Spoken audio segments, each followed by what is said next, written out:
జగన్ గారు నాకు హెల్ప్ చేయాలని కోరుకుంటున్నాను. నేను ఎంత వేదన పడ్డా అందులో 3 నెలలు పడుకుని డిప్రెషన్ లో కూడా వెళ్ళిపోయామండి. ఈ జాబ్ వస్తే మా లైఫ్ సెటిల్ అవుతుంది ఎంతగానో ఆశపడ్డాను, కానీ నాకు చాలా మోసం చేశారు. నా ప్లేస్ లో పెట్టిన ఎగ్జామ్ కూడా రాయలేదు సార్.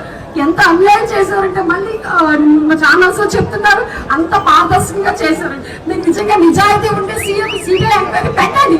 నా ప్లేస్ లో పెట్టిన అమ్మాయి ఎగ్జామ్ రాయకండి, ఎలా క్వాలిఫై అయిందో చెప్పండి. ఆల్రెడీ పాత టీచర్స్ కి ఓల్డ్ టీచర్స్ కి టెట్ క్వాలిఫై అవ్వాలని చెప్తున్నారు కదా, మరి ఈ అమ్మాయికి ఎలా ఇచ్చారు మీరు జాబ్?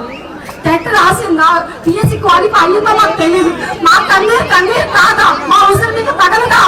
ఎంత వేదన పడుతుందో మీకు తెలుసా? నరకం అనుభవిస్తున్నామండి. సమస్యల నుంచి చావలేక బతకడానికి ఏడుస్తున్నానండి. కన్నీరు ముందే ఏడుస్తున్నా జాబ్ లేక. మేము కష్టపడి చదివామండి, ఊరికే చదవలేదు.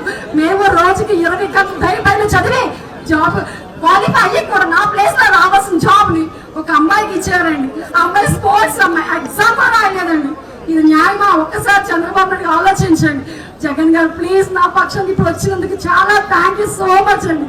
ప్లీజ్ నాకు ఈ సభాముఖంగా నాకు మీరు న్యాయం చేస్తారని కోరుతూ సెలవు తీసుకున్నాను. ఒక్కసారి సిబిఐ ఎంక్వైరీ వెయ్యండి, నిజానికి తేల్చమని కోరుతున్నాను. Thank you so much. డిఎస్సిలో జరిగినటువంటి అక్రమాలపై వైఎస్ఆర్ కాంగ్రెస్ పార్టీ రాష్ట్ర వ్యాప్తంగా పోరుబాట పట్టింది. వైఎస్ఆర్సీపీ చేస్తున్నటువంటి ఆందోళన కార్యక్రమాల్లో నేరుగా పాల్గొనేందుకు డిఎస్సిలో అన్యాయం జరిగినటువంటి అభ్యర్థులంతా కూడా వస్తూ ఉన్నారు. ప్రస్తుతం మనతో పాటు డిఎస్సి పరీక్ష రాసి ఉత్తీర్ణత సాధించినప్పటికీ ర్యాంక్ వచ్చినప్పటికీ ఉద్యోగం రానటువంటి 2 అభ్యర్థులు అందుబాటులో ఉన్నారు. వారికి ఎలా అన్యాయం జరిగిందో వారి మాటల్లోనే తెలుసుకుందాం. అమ్మా, మీరు పేరేంటి, మీరు ఎప్పుడు ఎగ్జామ్ రాశారు, ఏ సబ్జెక్ట్ రాశారు, మీకు ర్యాంక్ ఎంత వచ్చింది, మీకు ఉద్యోగం ఎందుకు రాలేదు, ఏ విధంగా అన్యాయం? నా పేరు నాగవేణి అండి, నేను గాజువాక్ అండి. నా స్కూల్ అసిస్టెంట్ సోషల్ అండి. 2024 అండ్ డిఎస్సి రాశానండి. నాకు ఓవరాల్ అయితే మొత్తం డిస్ట్రిక్ట్లో అయితే 146 ర్యాంక్ వచ్చింది. నాది బీసీఏలో నాది 8th ర్యాంక్ అండి. మా వైజాగ్లో 91 పోస్టుల్లో 36 ఓపెన్లో ఇచ్చారండి.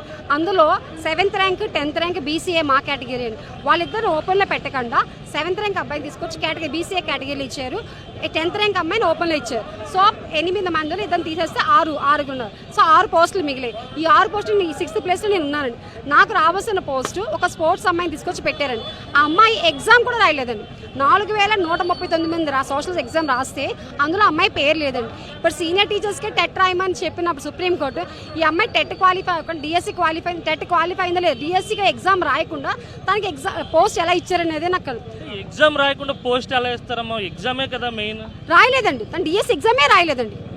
అమ్మాయి లేదు, 4132 అమ్మాయి పేరు లేదండి. 0 స్కోర్తో నా ప్లేస్ అమ్మాయిని ఫిల్ చేశారండి. నాకు ఇది అన్యాయం జరిగింది. నాకు రావాల్సిన పోస్ట్ వేరే అమ్మాయి. నేను కష్టపడి చదివాను, రోజు 20 గంటలు కూర్చొని చదివానండి. నాకున్న సమయంలో నేను 20 గంటలు కూర్చొని చదివాను. నేను హెల్త్ ప్రాబ్లం, ఫైనాన్స్ ఎంత బాధ, చాలా పేదరికం అయినా కూడా చదివామండి. ఈసారి 2018 ఇదే చేశారండి. 24,000 పోస్టులు వస్తాయని చెప్పేసి రిలీజ్ చేసిన చంద్రబాబు నాయుడు గారు సంవత్సరానికి అలా తిప్పి మొత్తమే 6,000 పోస్టులతో వాళ్ళు సరిపెట్టారండి. అప్పుడు కూడా వైజాగ్ ఒకే ఒక పోస్ట్ ఉంటే ఒకరికి వచ్చింది. అప్పుడు నేను 4th ప్లేస్లో ఉన్నానండి. అప్పుడు కూడా నాకు అన్యాయం జరిగింది. ఇప్పుడు ఇదే 6th ప్లేస్లో నేను నాకు రావాల్సిన జాబ్ని ఎగ్జామ్ లేకుండా ఒక స్పోర్ట్స్ అమ్మాయిని పెట్టారు. మీరు నిజంగా పారదర్శకంగా తీస్తే సిబిఐ ఎంక్వైరీకి మీరు ఎందుకు భయపడుతున్నారు? నాకు ఇది అన్యాయం కాదు. ఎగ్జామ్ లేకుండా మీరు అమ్మాయికి ఎలా జాబ్ ఇచ్చారు? ఇదే నా ప్రశ్న. నాకు న్యాయం జరగాలి, ఇదే నేను కోరుకుంటున్నానండి. కష్టపడి చదువుంటారు, రేయింబావులు ర్యాంక్ వచ్చింది, ఉద్యోగం వస్తుందని చెప్పి ఎన్నో ఆశలు పెట్టుకుని ఉంటారు. సడన్గా ఇలా జరిగిన తర్వాత మీ కష్టం, మీరు పిల్లలు ఉంటారు, చదవడానికే ఇబ్బంది ఉంటుంది. అలాంటి పరిస్థితులు తలుచుకుంటే ఏమనిపిస్తుంది? ఇప్పుడు నాకు 46 ఇయర్స్ అండి. ఇది నా లాస్ట్ ఛాన్స్ సార్. ఎంత కష్టపడి చదివే 2 ఆడపిల్లలతో ఇంట్లో పని చేసుకుని ప్రైవేట్గా వర్క్ చేసి ఉన్న సమయానికి చదివి అంతా 20 గంటల నుంచి చదివానండి. కష్టపడితే కానీ 8th ర్యాంక్ వచ్చానంటే అది ఈజీ కాదు కదా సార్. ఓవరాల్గా 146 ర్యాంక్ వచ్చింది. నేను అది చాలా అంటే 1 నెల అయితే వాళ్ళు పర్సనల్గా వాళ్ళు మెసేజ్లు పెట్టడం. ఎప్పుడైనా కలెక్టర్ ఆఫీస్లో డిస్ప్లే చేస్తారు, ఎవరైనా సెలక్షన్ లిస్ట్ ఎంతమంది ఎవరు మెరిట్ లిస్ట్, అది ఏమీ లేదండి. పర్సనల్గా పంపించారు. ప్రతిరోజు అర్ధరాత్రి రిలీజ్ చేస్తారు. ప్రతిరోజు నేను చూడమేనండి. అలా నెల రోజులు నిద్ర లేకుండా ఏడ్చుకున్న రోజులు మాకు ఉన్నాయండి. నేను కేటగిరీలో కట్ ఆఫ్ మార్క్స్ ఆర్జేడీ ఆఫీస్కి కంప్లైంట్ ఇచ్చాను. కలెక్టర్ ఆఫీస్లో కూడా వచ్చి మాట్లాడామండి. మీకు న్యాయం జరుగుతుందని చెప్పారు కానీ మాకు ఏ న్యాయం జరగలేదండి. నేను ఇప్పటికో సంవత్సరం నుంచి వేదన అంటే మేము ఏడుస్తున్న ప్రతిరోజు ఏడవలేని రోజు లేదు. నాకు రావాల్సిన అంత అన్యాయంగా వేరే వాళ్ళని పెట్టడం వల్ల వాళ్ళు జాబులు వచ్చిన లోకే 16,000 మంది మోసం చేయకపోవచ్చు, కొంత అన్యాయం అయితే జరిగిందండి. ఇప్పుడు నా విషయంలో ఎగ్జామ్ లేకుండా ఎలా ఇచ్చారు, అదే నా ప్రశ్న. నేను కష్టపడ్డాను, నాకు జాబ్ వస్తే నా కుటుంబం బాగుపడుతుంది. 2 ఆడపిల్లలు ఉన్నారండి, వాళ్ళు నేను ఎలా వాళ్ళ పెళ్ళిడికి వచ్చాయి, వాళ్ళు నేను ఎలా పెళ్ళిళ్ళు చేయాలి, వాళ్ళు ఎలా చదివించాలి చెప్పండి. నాకు న్యాయం కావాలి. నేను పడుతున్న వేదన వాళ్ళకన్నా నాది కన్నీరే, నాది బాధే. ఎంత బాధ, సమస్య నుంచి వెయిట్ చేస్తున్నానండి. లాయర్లకు వెళ్ళి కేసు వేద్దామంటే ఆర్థికంగా నేను వెయ్యలేని స్థితిలో ఉన్నాను. వాళ్ళు 1,00,000 రూపాయలు అడిగితే నేను ఇచ్చే స్థితిలో లేనండి. అలా లేక ఇప్పుడు నాకు ఈ అవకాశం వచ్చిందని ఇక్కడికి వచ్చానండి. ఈరోజు అంత ఉదయం నుంచి ఇక్కడే ఉన్నానండి. నాకు దయచేసి న్యాయం జరగండి. చంద్రబాబు నాయుడు గారు ప్లీజ్ నాకు న్యాయం చేయమని మనస్ఫూర్తిగా కోరుకుంటున్నాను. Thank you. మీరు ఏ సబ్జెక్ట్ మీది, మీకు ఏ ర్యాంక్ వచ్చింది, మీకు ఏ విధంగా అన్యాయం జరిగిందండి? నా పేరు అజయ్ కుమార్ సార్. నేను Vizag district school assistant SC social రాశాను సార్. ఓవరాల్గా నా rank 117 sir, 117 rank. SC grade 3లో నా ర్యాంకు 7 సార్. 7 పోస్టులు ఉన్నాయి. 7 పోస్టులో చివరి పోస్ట్ నాదే సార్, లాస్ట్ పోస్టు. అయితే 6 పోస్టులు మాత్రమే రిజర్వేషన్లు ఇచ్చారు సార్. 7 పోస్టు మటుకు రిజర్వేషన్లు ఇవ్వలేదు సార్. ఎందుకంటే ఎవరైతే 36 ఓపెన్ పోస్టులో ఓపెన్ కేటగిరీలో 36 ఉన్నాయి సార్. 36 ఓపెన్ కేటగిరీలు ఇవ్వాలి సార్. కానీ 36 ఓపెన్ కేటగిరీలు ఇవ్వకంటే 25వ ర్యాంక్ని తీసుకొచ్చి రిజర్వేషన్లో కూర్చోబెట్టారు సార్. దానివల్ల నేను పోస్ట్ లాస్ అయ్యాను sir. GO number 77 horizontal reservation సరిగ్గా అమలు పడతలేదు సార్. 25th ర్యాంకుని తీసుకొచ్చి ఓపెన్ కేటగిరీలో ఎవరైతే మా ఎస్సీ గ్రేడ్ 3 25th ర్యాంకు, ఆ 25th ర్యాంక్ తీసుకొచ్చి రిజర్వేషన్లో కూర్చోబెట్టారు. మళ్ళీ 42, 43 ర్యాంక్ని బీసీడీ ర్యాంక్ కేటగిరీని మళ్ళీ రిజర్వేషన్లో కూర్చోబెట్టి ఓపెన్లో ఇచ్చారు sir. 36th open cut off close sir. కానీ 42, 43 ర్యాంక్ని మళ్ళీ ఓపెన్ కేటగిరీని ఇచ్చారు. నా ర్యాంకుని తీసుకొచ్చి రిజర్వేషన్లో కూర్చోబెట్టారు.